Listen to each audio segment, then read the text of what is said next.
Alrighty, y'all. We're ready to get started? Yes. Awesome, awesome. I know Asher will be logging in, but she was also at the basketball game. Melanie's come from the basketball game too, so alrighty, y'all. We're all in and around. So, ready to get started? Yes. Good evening, everyone. Welcome to the Burgess-Peterson Academy. Asher will be logging.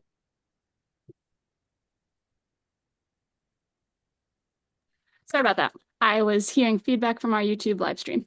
So welcome to BPA's Go Team meeting where we'll follow the agenda as it has been shared. I'm pleased to call this meeting of the BPA Go Team to order. Our first order of business is to call roll. So Allie, our secretary, will now take the roll. All right, we have David White. Hey. Ed Cruz. Here. Laura Shaw. Here. Melanie Williams. Here. Marlene Ganaway. Here. Morgan Kingray. Here. Jordan Lingenfelter. Here. I am here. Charles Brown II. Looks like he's coming in now. All right. Asha Rogers. Here. All right, Charles, are you with us? Yes. All right. Alrighty, so we can only take official action if we have a quorum present. Is there a quorum? Yes. So our first order of business is to approve the agenda. This was provided to you. Please take a moment to review it. Does anyone have any changes to the agenda?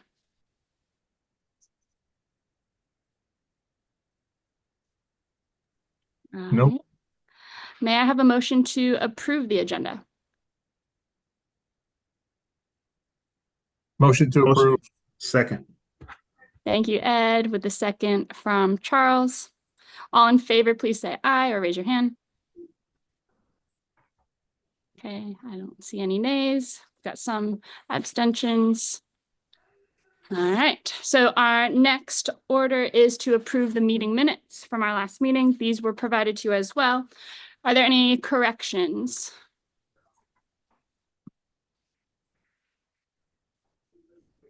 So if there are no corrections, may I have a motion to approve the previous meeting minutes? Motion to approve the minutes. Thank you, Charles. Do I have a second? Second.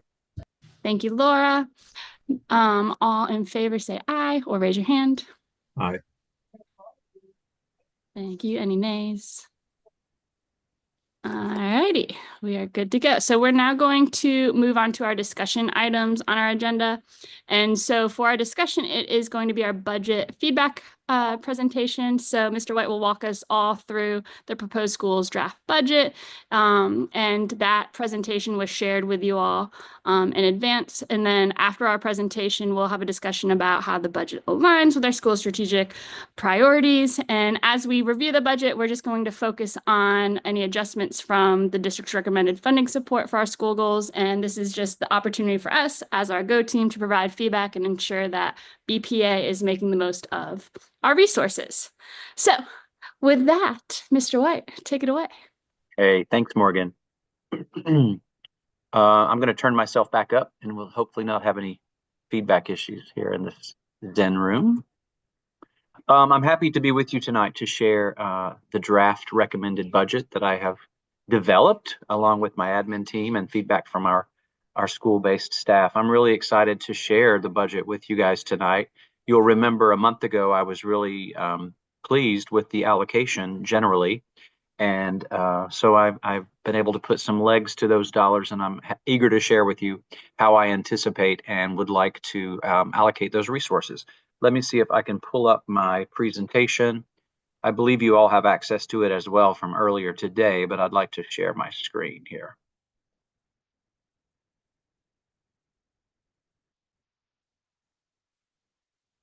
Can you see that now? No? Hold, please. Share. Send request. Oh, I'm requesting a share.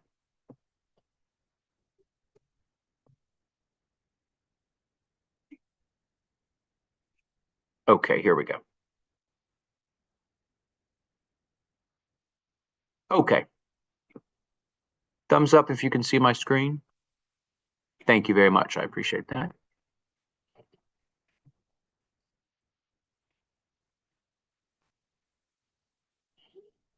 However, I want it to be in presentation mode, so hold on just a sec.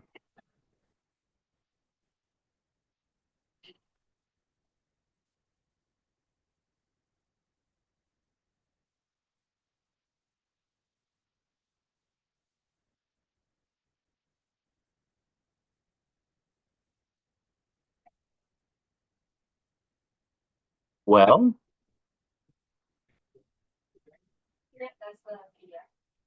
it's the PDF, but I'd rather have the PowerPoint for clickability. Morgan, come help me, since you're in the room. All right, I'm going to minimize this. I'm going to open this. I'm going to go to my Go Team folder. I'm going to pull up the revised PowerPoint. Yeah.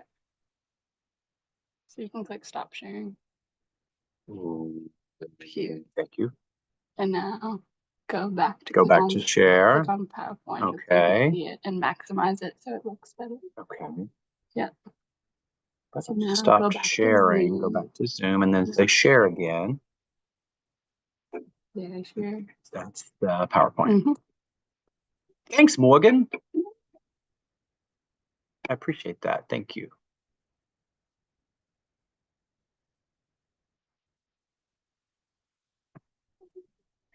Okay, we're back. Sorry about that. Thank you for your patience. There's the agenda that we've already seen and voted on. It's as posted and as voted on. Here are a screenshot of our norms. We will always endeavor to follow those. Here's a recap of where we are in the budget process for FY26. We are at step 5, which is the meeting when I present to you how I think we should allocate these resources and gather any feedback that you would like to provide.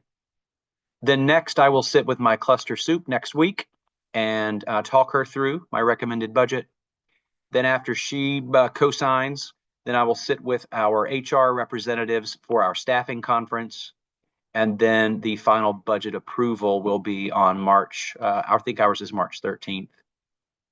So we are on point and on track in this process. This screen says what we've already teed up for you. We'll provide an overview of the draft budget and gather your feedback tonight. This is an important step to make sure that our Go team either agrees with or provides feedback to get us closer to spending resources in ways that support our strategic plan and our school's priorities. Here, as always, is a screen grab of our strategic plan. We've talked about this a good bit, but I wanted to include it here for information and for anybody who might be viewing this deck from home or from the web in the future, just so that it lives here to ground our work in spending resources. Here is the rank order that we have agreed on. Thank you for helping me last month to get these in the correct order. I appreciate that. All that is just grounding the conversation today. None of these slides are new at this point. When I was developing the budget for recommendations tonight, I kept a few things in my mind. I wanted to make sure that we could maintain lower class sizes generally across all 28 of our gen ed classes. I firmly believe that all else held constant, in the presence of a strong teacher, lower class size does matter and it can make a difference. Nothing matters more than a strong teacher, but as long as that is true, lower class sizes matter. So I try to keep that in mind always. It was important to me that we continue to try and maximize student support services like all special ed functions, gifted education, counseling, social work. We think it's super important to continue to identify kids who need extra help, right? Kids who are struggling to become strong readers early. We do that through processes like our early intervention program, support for kids who are thought to have or known to have dyslexia, our multi-tiered systems of support, SST meetings, parent meetings, supporting teachers know how to best meet the needs of kids who need a little help catching up. Super important, and in my mind always, certainly at budget time, that remains true.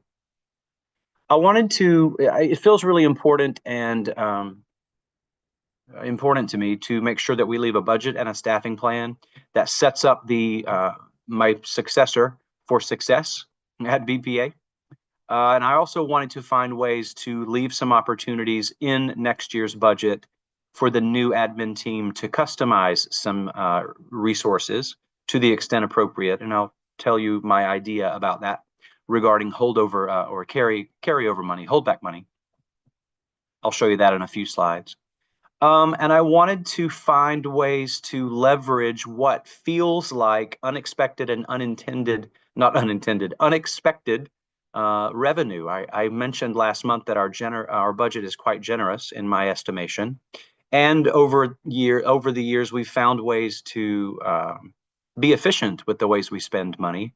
And I think we're seeing some proceeds of that or some profits from that. I'd like to be able to use some of those resources that are over and above what we need to run the school to do some one-time stipends to recognize and support people who are doing specific or extraordinary work.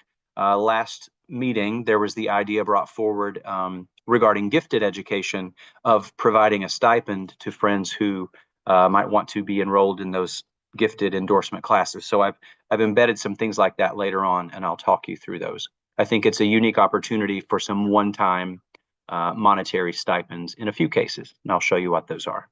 So those are the things that were rolling around in my brain as I started working on the budget. The other thing that was new when I shared our allocation last month was the idea of zero-based budgeting for our signature funds or our IB funds. You'll remember that we had the opportunity to request what we believed it would cost to run effectively our IB program. And then since that meeting and since that request was made, the district weighed in and approved our budget. And here's a slide that will sort of remind and show you how that landed. We requested just over $202,000 to do these things: to continue to have a signature program coach, our IB coach, to pay our signature program dues and fees. We wanted a significant amount of dollars. I think it was $30,000 that we asked for signature program training, where teachers go to another city and learn about the IBPYP. And then a few dollars we requested for materials and supplies. The good news is our request was approved, and they in fact gave us $34,000 more dollars than we requested, and that the bulk of that overfunding came in materials and supplies. So I was really pleased that we'll be able to do the things we know we need to do, and then have a few extra dollars for materials and supplies relating to the IBPYP. So that's new information since we last talked, and I wanted to update you on that. So once we added those $236,432 in with our initial allocation, then we were ready to start attributing those resources in different buckets. And that's coming up next. So one of the things that I'm required to share with you, and that I'm happy to share with you, is the way our allocations are earned. I don't like the way the Excel deck that I'm provided.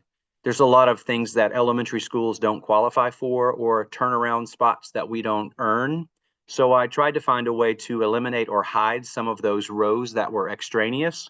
I wasn't successful, so I ended up doing what I think is slightly more efficient in creating my own slides to show you the same information, but to eliminate the blank spaces.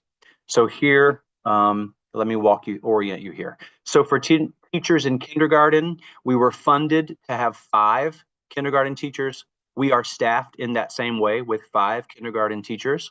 So in this instance, we're spending what we were funded for kindergarten teachers, right? And that costs us, in the column to the far right, I've captured how much that line item costs us from the overall budget, just to orient you in my thinking on these slides. The next row, paras in kindergarten, paraprofessionals in kindergarten, this represents a really large change for us this year. Because our budget is quite generous, we are able to offer our 5 kindergarten paraprofessionals full-time pay with benefits. They have for the past number of years been hourly employees, and that was a cost savings measure because our budgets haven't been this generous in years past. So we've realized some significant cost savings in the past few years by having 5 kindergarten paras who worked only part-time, and that was significantly cheaper to do. But this year, because our budget is quite strong, we're able to, I'd like to recommend being able to offer those kindergarten pairs full-time work with benefits, and that will cost us, as you see here, $280,000 and change. For first grade and second grade, we're funded for 5 teachers each, and we spend 5 teachers each there. For third grade, you'll see a difference. You'll see a variance here, and I want to explain my thinking. For third grade, we're funded for 5 homerooms. We only staff 4 of those 5 for a cost savings of one of those salaries, right? I've coded it in green because that means we're spending less or saving money on that line item. Now, we're still going to have 5 third grade homerooms. It's just that the 5th third grade homeroom will actually be one of our 2 earned EIP teachers. So that will give us the 5th homeroom, and we'll still be able to realize that cost savings from third grade line item. You'll see down below some similar shading. Some are green, and then this one is red. If it's green, that means we're saving money from that allocation. If it's red, it means we're spending more than we earned, or we've created a position that we weren't initially staffed for. Let's go to 4th and 5th grade here. Morgan, can you guys see my big fat cursor, or is that just on my screen? Okay, good. Okay, good. That will help me orient you to where I'm talking about. So for 4th and 5th grade, we earned 4 homerooms and we're spending 4 homerooms, so that's neutral. And we also have an EIP teacher for 4th and 5th grade who does pull-out reading and math support. So we earn 1, we're spending 1. For art, music, PE, and foreign language, the first time ever, we earn a little bit more than it costs to have a teacher in those areas. So I'm recommending realizing a cost savings in all 4 of those enrichment areas, because we don't actually need another 0.4 of a person to run our master schedule and provide children art, music, PE, and foreign language. So that helps us. That'll help us in some other areas where we're spending dollars on positions that aren't necessarily earned. Gifted teacher, we're funded for 3 because we've increased our gifted numbers of students so much. I think I shared with you last time that I'd like to actually have 2 next year, which will be new and awesome. We've only had 1 for the past number of years, 1 enrichment gifted teacher, because you're aware of our strategy to have homeroom teachers that are gifted endorsed.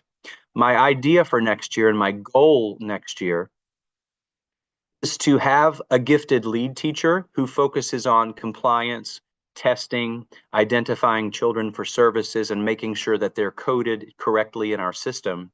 But then I'd like to have a second gifted teacher who actually is student-facing and does enrichment activities with our gifted identified students at least once every other week.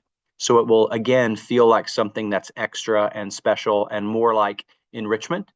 So that's the goal for next year. But even with that improvement to our programming, we will still have a realized cost savings here, equivalent to the cost of 1 teacher. We are not staffed to have a reading teacher. We're not funded to have a reading teacher. This is the person who does our dyslexia support. But we believe that's an expense that's worth coming up with. So this is one of those areas where we're not funded for it, but we intend to spend it and staff it, and that costs us money. So we get these dollars from some of these savings realized above. I have 3 more similar slides, but before I go click to the next similar slide, does anyone have questions about my formatting or the way I'm capturing this information?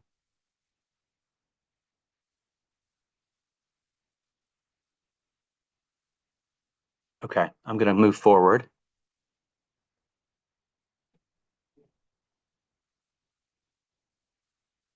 I say I am.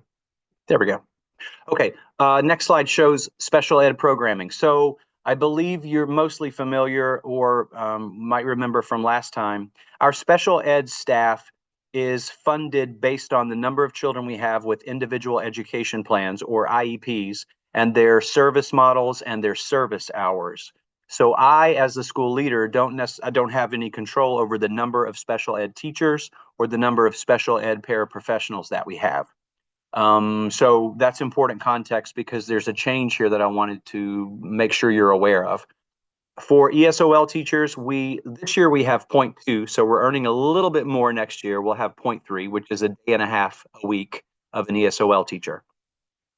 This Department of Special Ed interrelated teacher, this is a change. We currently have 4 interrelated teachers. That's Miss Austin, Miss Robinson, Ms. Dunbar, and Ms. Riley. But because the number of children with IEPs has gone down for next year, the special ed office has reduced our number of interrelated teachers down to 3. So we're funded for 3. We will spend 3. And I've included this note because that means we will follow the HR process for identifying which of those interrelated teachers will most likely be moved to another school to do interrelated special ed work. A school perhaps that is gaining the number of students with IEPs, or earning additional staff, or maybe they have a resignation or retirement, but we will lose one of our 4 staff. I presume that HR process will ultimately look like seniority, but I haven't yet started working through that process, because I've asked the 4 of them if anybody's planning to resign or retire, or if I have a volunteer to move to a different school. If those are all no's, then I will trigger the HR process when we get back from winter break. Our special ed lead teacher, we're funded for 1, we'll have 1. We have a special ed preschool teacher, autism teacher, and then that's pre-K autism, and then I have a K2 and a 3-5 autism. We're funded for those, we spend those, so there's no cost savings and there's no additional expense other than what we're staffed for. Next up are like admin functions and schools and student support functions.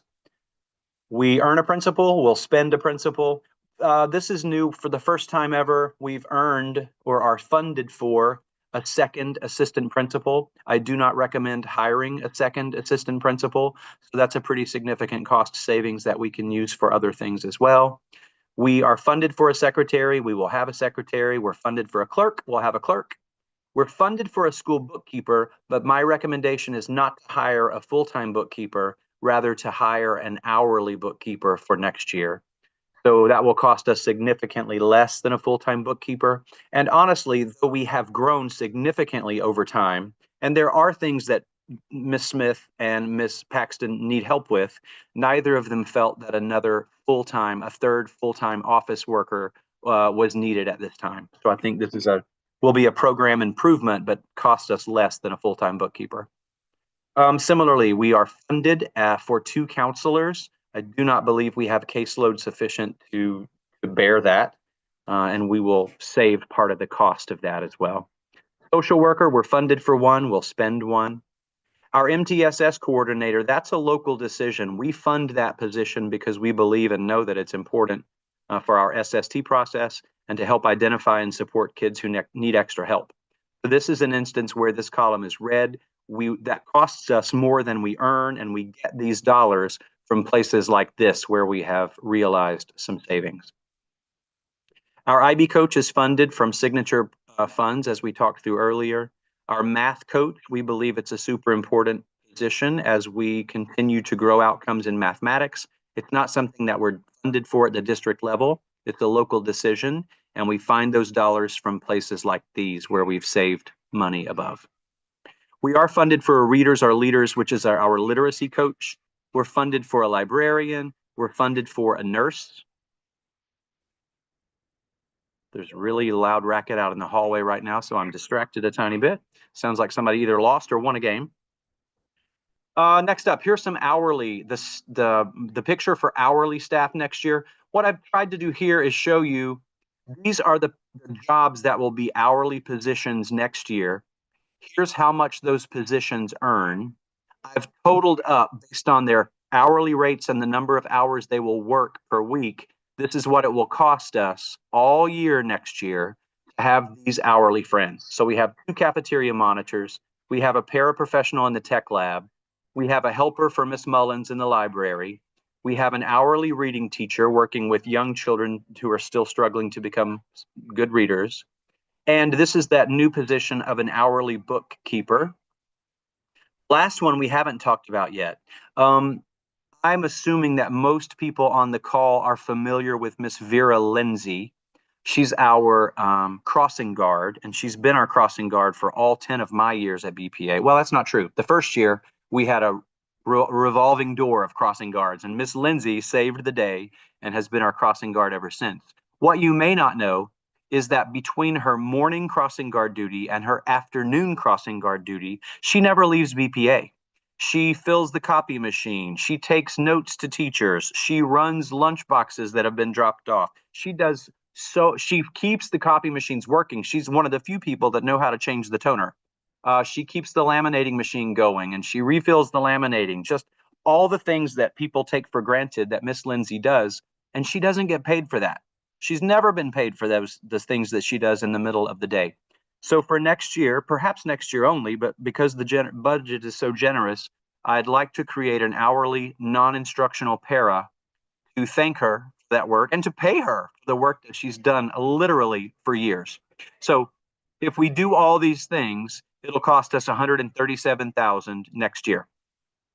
Just for comparison's sake, and so you have a fuller idea of the cost savings of leveraging a few hourly positions, if we had these same positions in a full-time capacity, it would cost us $382,000 and change. And that's not including the cafeteria monitor, because there's not an option for a full-time cafeteria monitor, so I have no way of calculating that.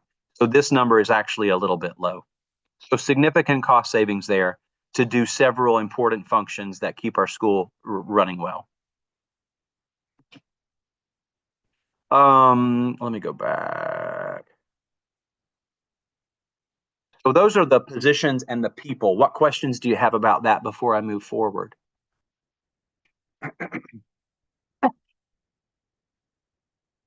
Morgan, are you able to look at the chat? I'm not sure if there's anything there, but I don't want to miss it. Okay, I see a thumbs up. All right, I'm going to move forward. Okay, so here's the summary of new positions and positions that are going away. I think I've talked through most of these, but let me make sure. We're creating 5 full-time kindergarten para positions and replacing the 5 hourly positions. All 5 of them have indicated that they would much prefer to be full-time if that is passed. Band, I'd like to have the band teacher 2 days a week instead of 1. She's done a remarkable job growing our band program. There are lots of kids interested in band and orchestra. They're actually playing some music that sounds pretty good. So I want to foster that and fertilize that and keep that growing. We've talked about adding a second gifted teacher. That's captured here.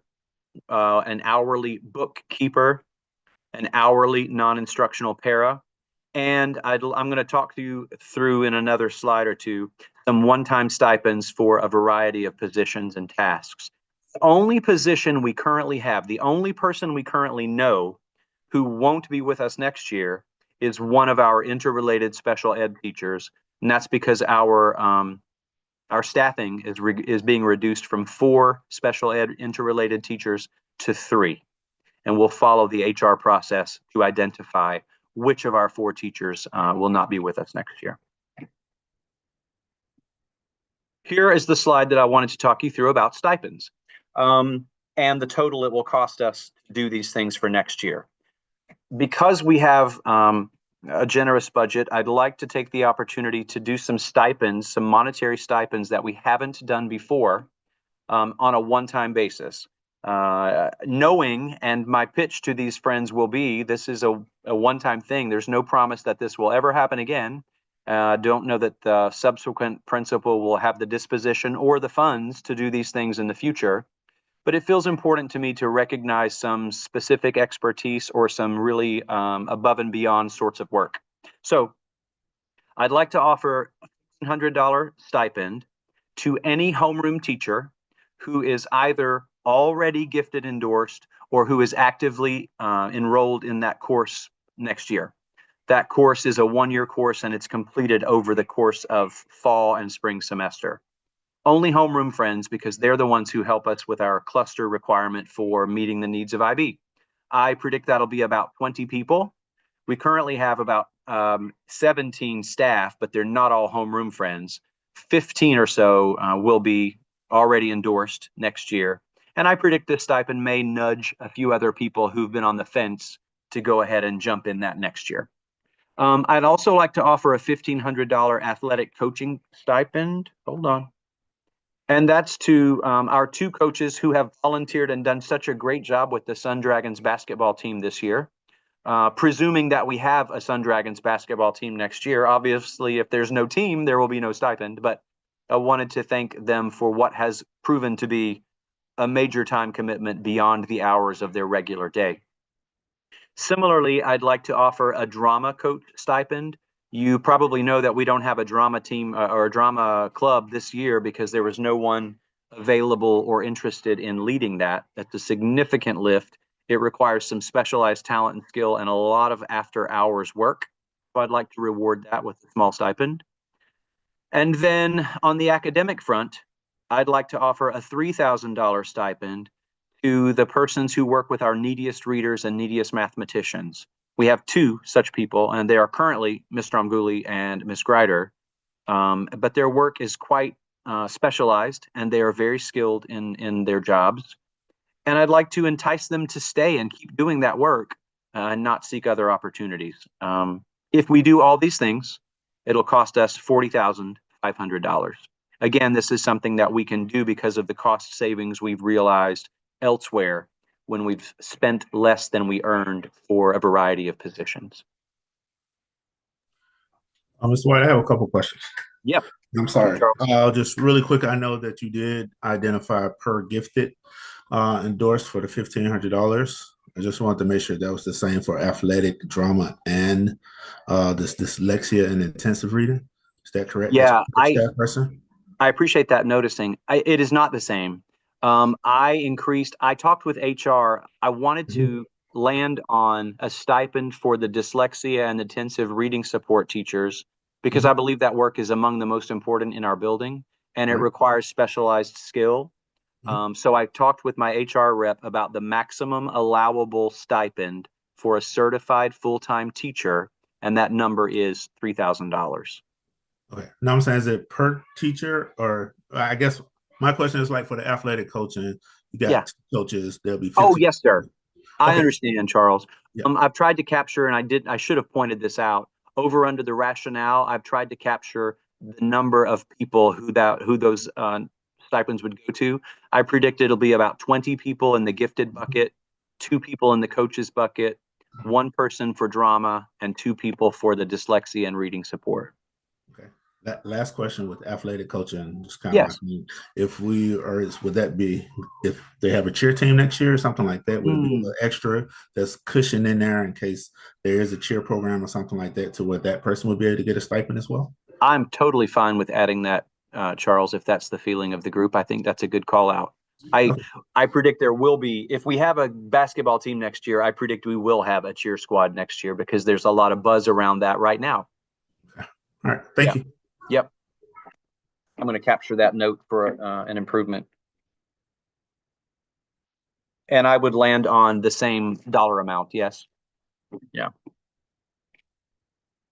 Okay. So those are the people, right? The bulk of our money goes to the people who manage and run and teach at our school. The lion's share of our dollars is attached directly to people. But there is a pretty big chunk that also is for non-staffing. So there's a part of my budget template that's called the non-staffing tab. And in this instance, it's not quite as messy as the staffing tab. So I've copied it directly from my template. And the next couple slides show that information. You'll see at the very, very top, there's what is it called? For whatever reason, the toolbar for Zoom is covering the top of my actual screen, but I think that's called holdback. Morgan, what's that called? The reserve? Yes, thank you. I can't see it, so I forgot the title, but the reserve dollars are there, and I've highlighted that in yellow. In years past, when I've presented our budget, I've had ideas or desires or designs on how we should spend that reserve money when it is released to us in the fall. I'd like to not recommend that this year. I'd really like for that to be and I will certainly yield to your feedback and your desire, but I think it would be nice if the incoming principal finds a place in next year's budget for their vision and their ideas. Perhaps they have a training they would like to bring to the school. Perhaps there's a position they want the Go team to consider adding. And I'd like there to be a way to trigger that for them to find themselves or to see themselves. I'd like to make space for them in the budget. And that's where I'd like to advocate to do that. And we can certainly talk about your ideas or your resistance or your agreement with that. But then otherwise, beyond that, you'll see the ways that we've attributed dollars to a variety of things that it takes to run our school, right? So professional development, stamps, web resources like Study Island, Reflex, BrainPop, etc. Our music teacher, PE teacher, art teacher like to go to their state conferences each year. This $30,000 comes from our signature budget that was approved recently and that should be able to pay for up to 15 teachers and staff going to an out-of-town training at a cost of around $2,000 per. We've allocated money for field trips. Teaching materials and supplies is the biggest thing on this page, the largest amount on this page, because it takes a lot to buy all the paper and the ink and the things that our teachers need. Our admin team and our leadership team thought it was important that we buy some additional Chromebooks, because this year we've experienced a real problem with students whose machines break, and then our district collects those, repairs them, and brings them back, but it takes a really long time. There's such a gap there. So we'd like to have a stock of them on hand to provide when kids have connectivity issues or breakage, so that we're not so hamstrung waiting on the district to return them.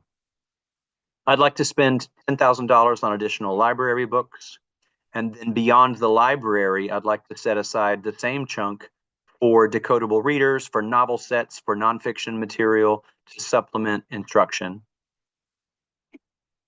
There's a very small amount for textbooks because we're up for a textbook adoption this year for ELA and reading. That will be funded centrally from the district. We will not have to allocate those funds. So that's a big win, but there will be a few onesie-twosie things that we'll need to supplement there. Our IB fees are included here. And then the $45,000 state of Georgia security grant, I've broken it up into the 3 areas where we can spend those dollars. Certainly, if the next principal finds that they want to put it all in equipment, they'll have the opportunity to reallocate and combine those if they wish. But those $45,000 have to live in one of those 3 areas. So I divided it evenly. Mr. White, can I ask a quick question? Of course. So what is there are 2 columns that are REC column and then the allocation. Can you just voice over that? Yep, absolutely. Thanks for that, Allie. If you remember on the staffing tab, I showed you what was funded or recommended and then what we spent or what we actually staffed. This is similar. There's the first column here. There's only a few of them that are populated with any dollars at all.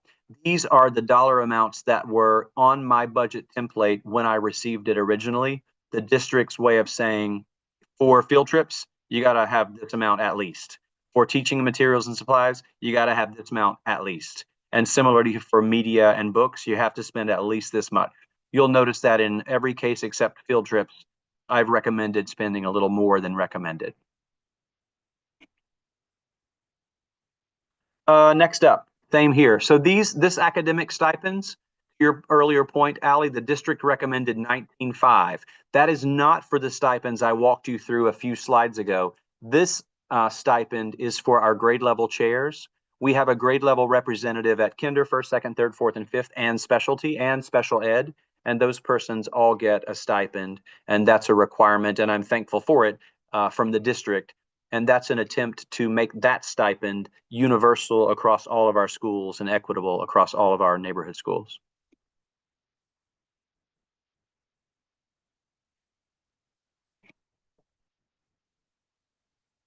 This is a surprising one every year.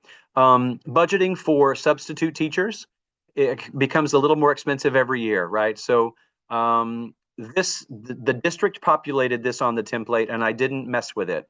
They recommend 10 days per certified staff member. We have 47.9 such people, and you multiply that out and the amounts populate. We also plan for substitutes for our paraprofessionals, and that comes to about 108,000. I do not think it's necessary or appropriate to budget for a substitute for the assistant principal, a substitute for the principal, or people like that.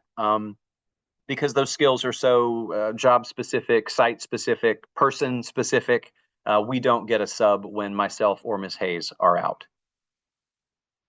Nor do I think we should budget for that. The next thing that I want to share with you is also one of the requirements from the Go Team office. All the dollars that we've talked about, looked about, and I'm recommending spending all live within certain accounts or functions at the district and school level. And the next couple slides just show you where those dollars hit those different budget functions. So the instruction is where the bulk of that money lives. You'll see that right here.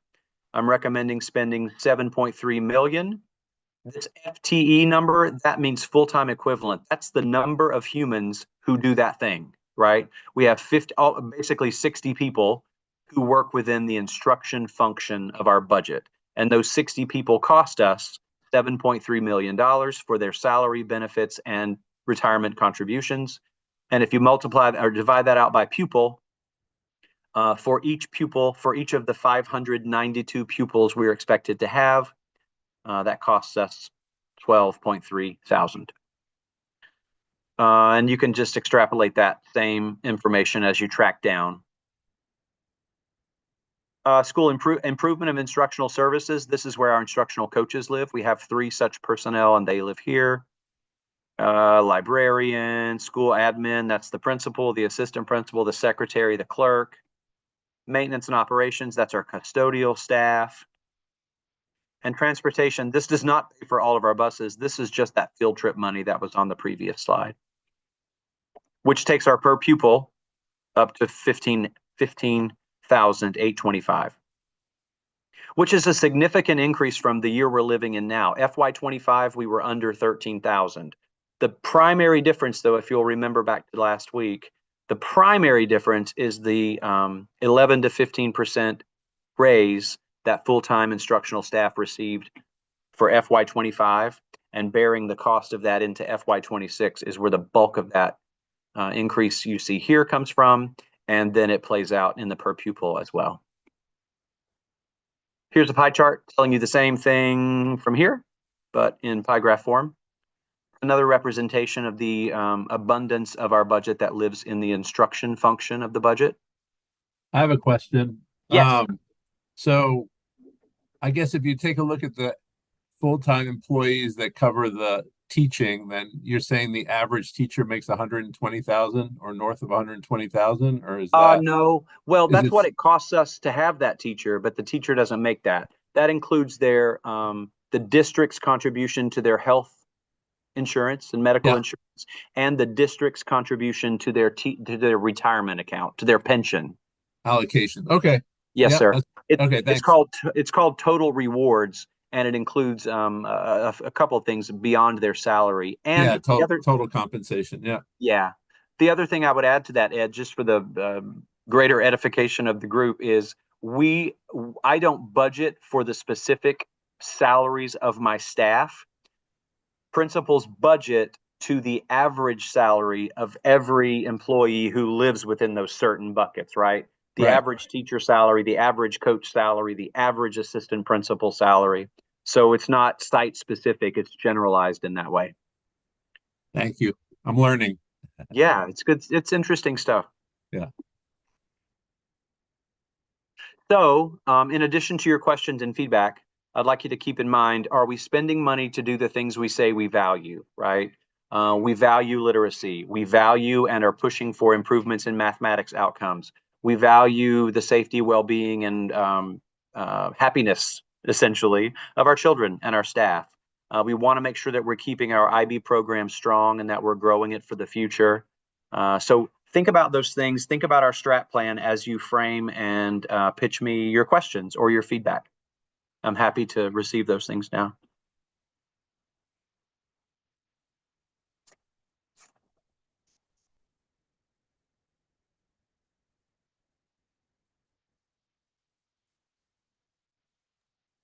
I am curious to know about the third one, the data or feedback to support the changes, particularly around the support for students with like traits of dyslexia, as well as some of the math supports. Like I know that you all are looking at that data, but thinking about like how do you kind of hand off some of these priorities in a way that supports the next administration and like keeping an eye on those things and being able to tell the story over time. So I don't know, not necessarily like a question or like a feedback on the budget, but something that feels really important to name. I appreciate that noticing. I think it's a good one. I talked with the human who now is in charge of our dyslexia strategy at our school is Miss Ashley Dromgoli, whom some of you might know. She's done a really remarkable job. One of the things that I really like about the way she structured her work is she's given a plethora of additional assessments to kids that we were considering for her caseload. Some landed with her, some didn't. But she's developed individualized treatment plans for each of those kids.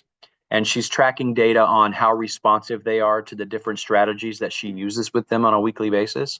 And that information, that data will certainly be passed forward to the new administration so that they have a sense of the great work that our strategy has evolved into so that doesn't get lost. That's one example, I think, of the way that we'll tell the story of where we've been.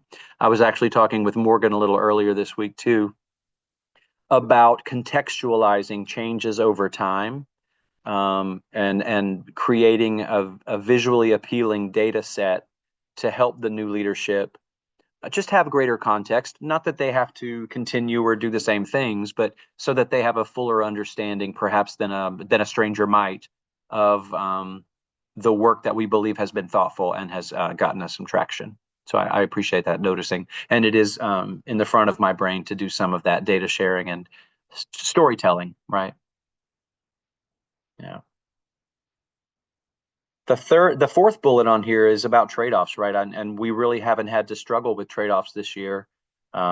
We will have a staffing plan that's a function of our budget, and our staffing plan will include all the things we've enjoyed this year and perhaps last year as well, with several budget improvements that I've been able to talk you through tonight. So if I were the principal coming into this budget and this staffing plan, I would be super excited about it.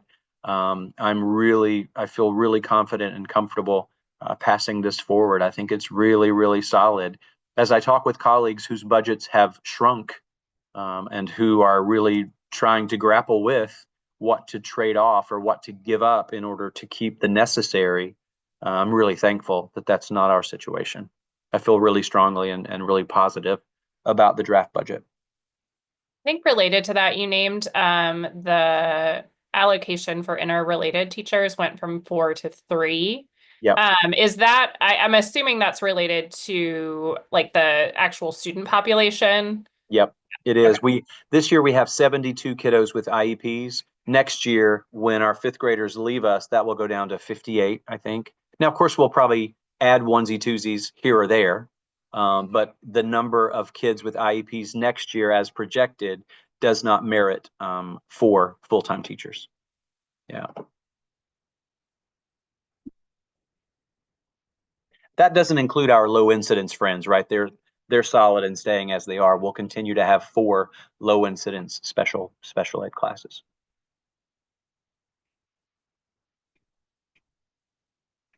Talk to me about my idea for leaving the leveling reserve for the impressions and choices of the new leadership. What do you guys think about that? I think it's generous. So, yeah, I mean, if I was coming in, like you mentioned, I would definitely enjoy that to where if I have some ideas, I don't have to wait a year that I saw something at work that maybe it's not offered at the school that at Burgess now. Yeah. That they feel like once they read the plan and go over everything, and maybe it's something that's a quick hitter or morale booster. I mean, Yeah. So I think it's a good idea, in my opinion. So yeah. I appreciate that. That's exactly what I was trying to account for, Charles. Now, of course, that they would have to run that by the Go team, right? They can't do something that's crazy or not in alignment with the strategic plan. But I would like them to have a voice in that. Yeah, I just agree with that. And then also think it provides the opportunity for them to listen to the community and to demonstrate that they're listening to the community early on, which is great. I like that feedback. Cool. Anybody that can't live with that recommendation, specifically about the reserve? I'm just wondering what you would recommend using it for. I don't know, Laura. I'm so bent on this recommendation that I hadn't spent time noodling on that. And additionally, there isn't anything missing. Like as I was creating the draft budget, I didn't have a list of things I wish I could have included, right? It feels like almost like Christmas to be able to stipend professionals for doing good work, to be able to create a couple new hourly positions to help us be more efficient in the office and across the school, to make our kindergarten paras full time. That's a dream. I never thought I'd be able to recommend that, to be honest with you. So I'm really pleased.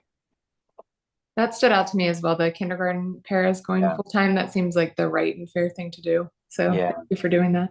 I appreciate that. They were really excited about that possibility. Yeah. I think it will make them feel more like the professionals that they are. And I just wanted to add that I'm also really excited about the, proposed change for Miss Lindsay. I did notice that I would see her there a lot.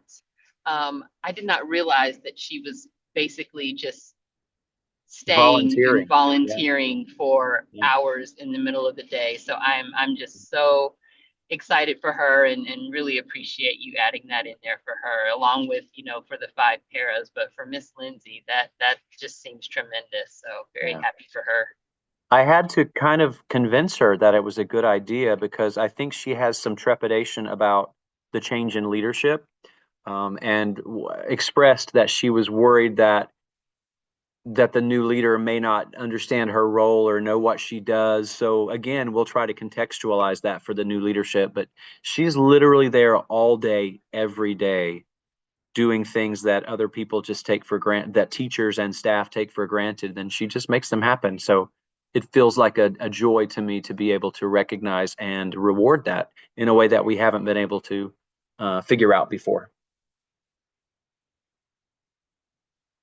Thanks for y'all's feedback. I appreciate all that. I just also want to throw out, I appreciate the inclusion of the stipends for teachers who have pursued, often using their own funds, these additional credentials to support all of our students. And so I just think that is a really powerful message about the appreciation for them. Awesome. Thanks for the idea. You're the one that planted that seed last month. I appreciate it. I don't even remember January, Mr. White. What's that?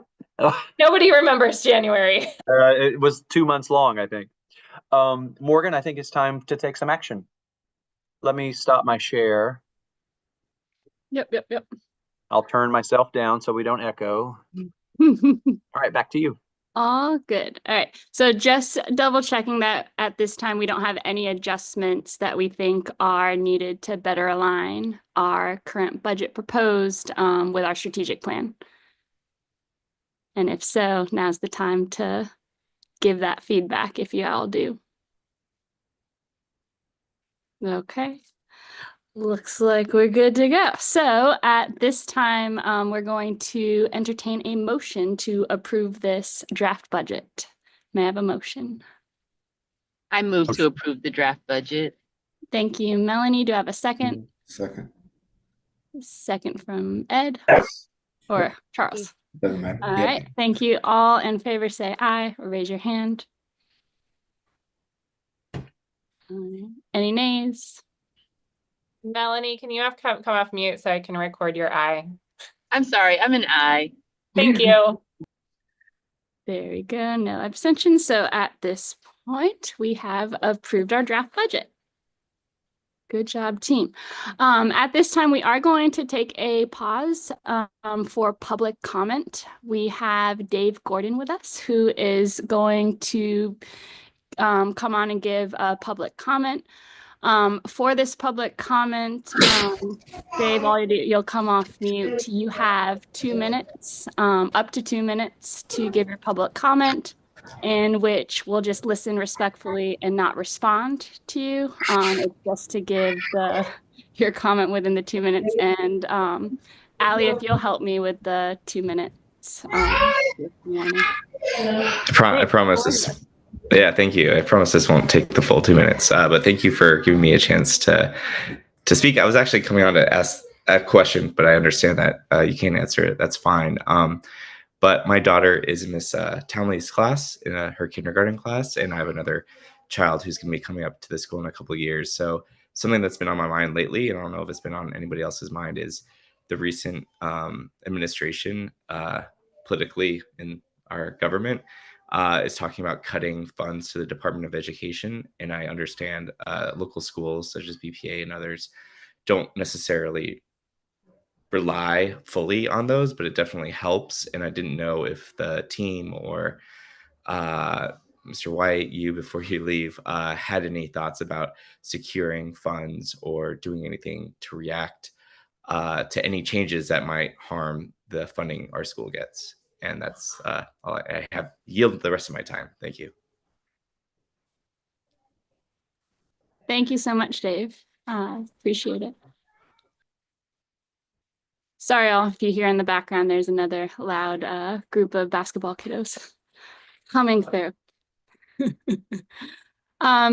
So now we are going to go into our information items. Mr. White, do you have anything to add informationally? I do not. Thank you. So then we are going to move towards an update on our uniform committee. So Asha, if you are available to give an update from our uniform advisory committee. I sure can. Good evening, everyone. The school uniform committee we met yesterday actually, to finalize the appearance of the surveys for students as well as the community. And Morgan, do you have that to show? I can go ahead and do them. Do you want me to show one at a time? Yes, please. All right. So I'm going to go ahead and share the student one first. Okay.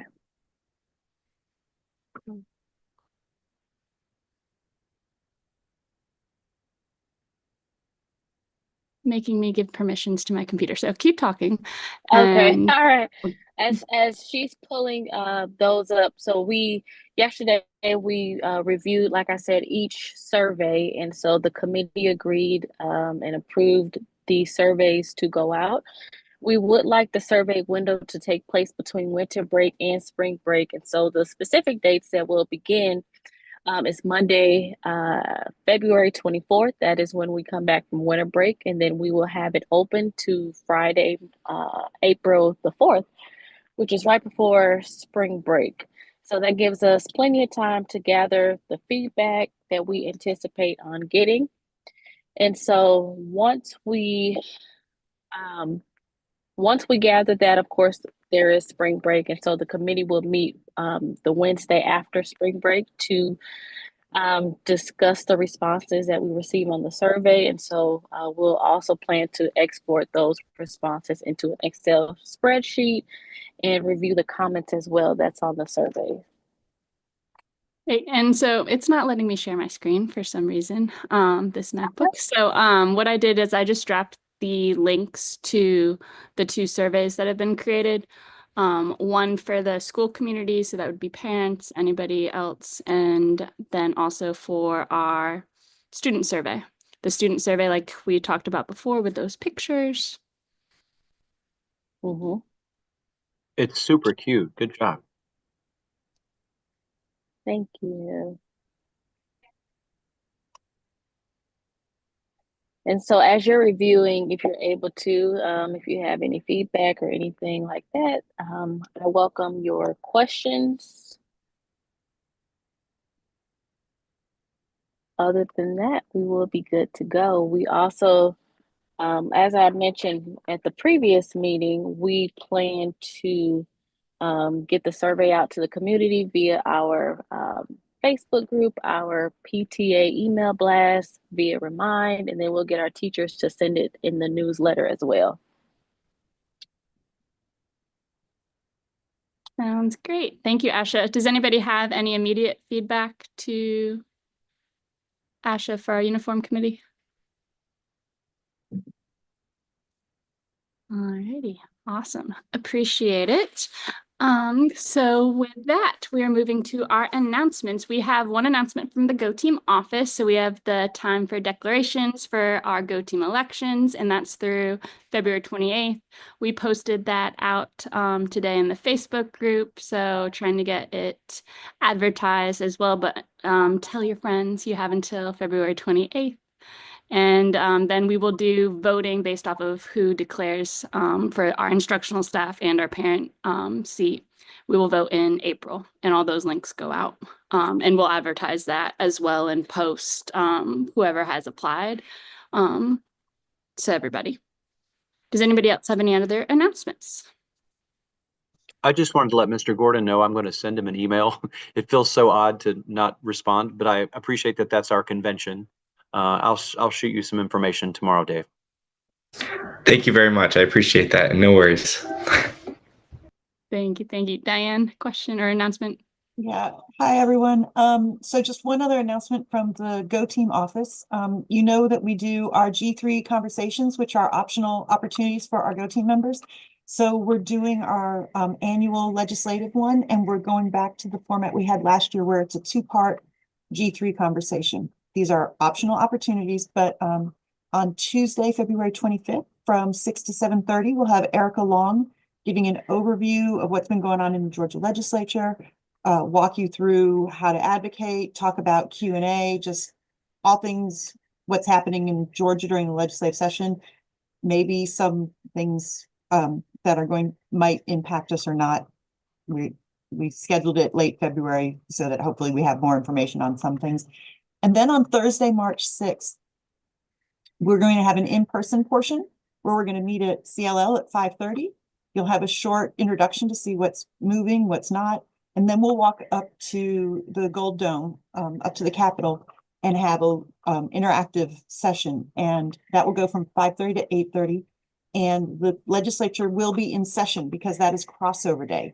If you remember your Schoolhouse Rock, bills have to cross from one chamber to the other.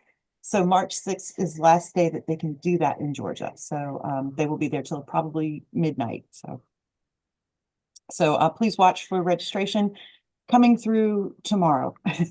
Dan, what was the time for the March 5th? Did you say 5:30 to 8? March 6th. It's Thursday, March 6th, 5:30 to 8:30. Thank you. And that's for Go Team members only. So, okay. Right. Thank you. Thank you so much, Diane. So we have reached the end of our agenda. Is there any additional business at this time? I got one thing.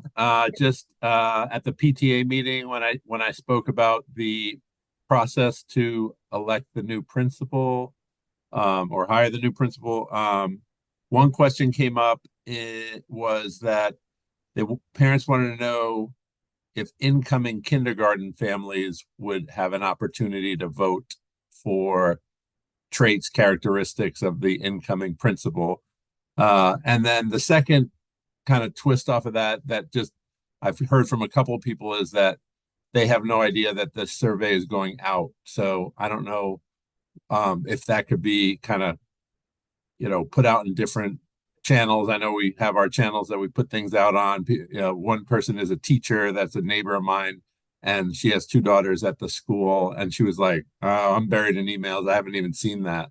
So I was like, well, if she hasn't seen it, she's like even kind of within the world of academia. I think I don't know that word is getting out that survey is going to be out or is already out, and that people could chime in with their characteristics. So I just wanted to pass that along to overall team. I wanted to share, Diane dropped in the chat that the profile of a principal, like the opportunity to weigh in on the form, is open to the whole community. So I think to that question about incoming kindergarten parents, yes. I think. Okay. It is. Yeah, it totally is. I've got it queued up also for a push from myself when we get back from winter break on the 24th. So I'll push it out via my Remind and on our Facebook channel, and I'll encourage everybody to grab it and share it willy-nilly. Yeah, I thought it was tricky for the, incoming, because nobody knows if they're coming or whatever. But maybe if it's put out, right? Yeah. If it's put out at the pre-K, at the Toomer and the Whitefords and stuff like that, if it's put out, maybe if that notice is put out in the wider community, maybe they might see it. Yeah. Another option is we can do the Friends of Burgess-Peterson Academy, just the general profile where you don't have to be a member of the group. We can utilize that as well as the Instagram. And I'll make a graphic for the PTA to put in their blast as well, so that people know it's coming after the break. The last thing I want to bring up is a question that was asked to me by someone. I had mentioned the if principals apply for the job of principal at BPA, then they would move kind of past a couple of the phases. And the question was, well, what if 6 principals applied? Then would there be no one else that would be allowed to interview? And I was like, well, that odds are slim, but I guess I don't know the answer to that. I'd assume that there'd be like a different subcategory or something put into place, but it was thrown out there. So yeah, I'll throw it. Like general concern about skewing the pile if too many exist. Yeah, yeah. I get that. Yeah. Well, it'd be pretty not funny, but it'd be sad if there were candidates and they're like, oh, we got bumped. We got some principals already coming in. So well, I think Audrey also referenced that to say that it wouldn't be a hard, fast 6 candidates. There could be maybe it's 7 or so. She did mention that. So okay. I'm just throwing it out there. I'll pass that concern along though about the possibility of skewing the pool based on who applies. Yeah. And I didn't bring that up in the PTA meeting because I didn't want to set off a question flurry, but yeah. That's all I got. Thank you so much, Ed, and we appreciate that you were representing the Go team at the PTA meeting. No worries. I could do that anytime you need. Alrighty, may I have a motion to adjourn our meeting? A motion to adjourn. Thank you, Allie. Do I have a second? Second. Hand raised. Thank you, Jordan. Thank you, Charles. All in favor, please raise your hand or say aye. All right. Any opposed? Any abstentions? Alrighty, our meeting is adjourned. It is 7:09. Go Sun Dragons. Woo. Great job, guys. Bye, guys. Have a good night. David, hang on for just a second for me, please. Sure. Yeah. Morgan, I have a question for you as a former secretary. So and you can stop streaming to YouTube now, y'all.